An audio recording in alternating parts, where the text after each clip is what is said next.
Hello दोस्तों, मैं आप सबको वेलकम करता हूँ केवी एजुकेशनल चैनल में। आज के इस लेक्चर के अंदर हम पढ़ेंगे एल्वोलाई के बारे में। एल्वोलाई को जो है हम ईयर सैक्स भी कहते हैं और ये हमारे लंग्स का वो स्ट्रक्चर है जहाँ पर हमारे लंग्स और ब्लड के बीच गैसेस एक्सचेंज होता है। गैसेस एक्सचेंज होने से मुराद कि हमारा लंग्स ब्लड को ऑक्सीजन सप्लाई करता है और इन रिटर्न ब्लड आपके लंग्स को जो है कार्बन डाइऑक्साइड प्रोवाइड करेगा। तो जो गैसियस एक्सचेंज लंग्स और ब्लड के बीच होता है वो किस स्ट्रक्चर के थ्रू होता है? वो होता है with the help of alveoli, जिसे हम ईयर सैक्स भी कहते हैं। अब यहाँ पर देख सकते हो कि ईयर सैक्स जो है ये ग्रेप के गुच्छे की तरह होता है। इस ईयर सैक्स के अराउंड जो है ब्लड वेसल्स पाया जाता है और इस ब्लड वेसल्स के अंदर मुसलसल ब्लड फ्लो कर रहे होते हैं। जब हम हवा इनहेल करते हैं तो उस हवा के अंदर ऑक्सीजन होता है और वो ऑक्सीजन जाकर इस एल्वोलाई के अंदर जमा होता है।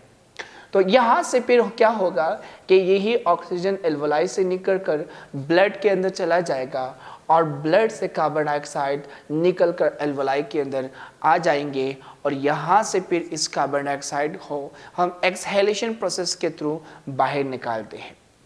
एल्वोलाई जो है ये स्क्वेमस एपिथेलियम टिश्यू से मिलकर बना है और इसकी जो डायमीटर है वो 0.1 सेंटीमीटर होता है। इसी तरह स्क्वेमस एपिथेलियम की जो थिकनेस है वो 0.1 सेंटीमीटर के इक्वल होता है। एच लंग्स के अंदर, हमारे हर लंग्स के अंदर 350 मिलियन एल्वोलाई पाया जाता है और एल्वोलाई बेसिकली दो टिश्यूज से मिलकर बना है। इनमें से दो प्रोटीन से मिलकर बना है। इनमें से एक हमारे पास है कोलेजन और दूसरा हमारे पास है इलास्टिन प्रोटीन। अब हम पढ़ेंगे लंग्स के बारे में। लंग्स एक्चुअली हमारा रेस्पिरेटरी ऑर्गन होता है, यानी हमारे बॉडी का वो ऑर्गन है जिसके ज़रिए हम सांस लेते हैं। लंग्स एक्चुअली एक स्पॉन्जी ऑर्गन है। इसे स्पॉन्जी ऑर्गन इसलिए कहा जाता है क्योंकि इसके अंदर बहुत सारे स्पेसेस पाया जाता है, इसीलिए इसका नाम स्पॉन्जी ऑर्गन भी रखा गया है। लंग्स बेसिकली हमारी जो छाती वाले एरिया हैं जिसे हम थोरैसिक कैविटी कहते हैं वहाँ पर पाया जाता है और इसके वेंट्रल और डोर्सल दोनों साइड पर जो है रिब्स पाया जाता है। इसी तरह अगर हम देखें लंग्स के बिल्कुल नीचे जो है, लंग्स के बिल्कुल नीचे एक शीट ऑफ मसल पाया जाता है। वो शीट ऑफ मसल जो हमारे दोनों लंग्स के बिल्कुल नीचे पाया जाता है उसे हम कहते हैं डायफ्राम।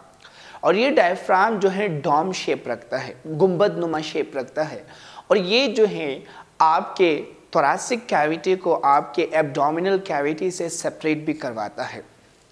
हमारे जो लंग्स है इसके बेसिकली तादाद दो हैं। जो राइट लंग्स हमारे होते हैं उसके 3 लॉब्स होते हैं। सबसे जो ऊपर वाला लॉब है उसे हम कहते हैं सुपीरियर लॉब। ये जो दरमियाना वाला लॉब है इसे हम कहते हैं मीडियल लॉब और आखिर में ये जो लॉब है इसे हम कहते हैं इंफीरियर लॉब।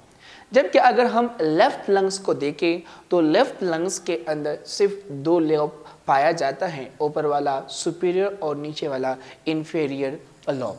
इसी तरह हमारे लंग्स के बीच जो है एक मेम्ब्रेन पाया जाता है और ये मेम्ब्रेन इन दोनों लंग्स को जो है एक दूसरे से सेपरेट करवाता है और इस मेम्ब्रेन को हम कहते हैं मीडियस्टेनम।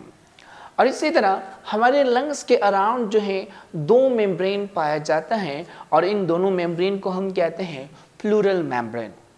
इन दोनों प्लूरल मेम्ब्रेन्स के बीच जो है लिक्विड पाया जाता है, उस लिक्विड को हम कहते हैं प्लूरल फ्लूइड। इस लिक्विड को हम कहते हैं प्लूरल फ्लूइड और इस प्लूरल फ्लूइड का काम ये है कि ये फ्रिक्शन को जो है रिड्यूस करे।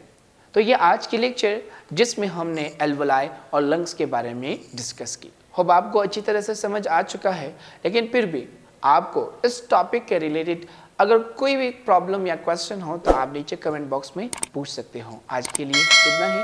Thank you.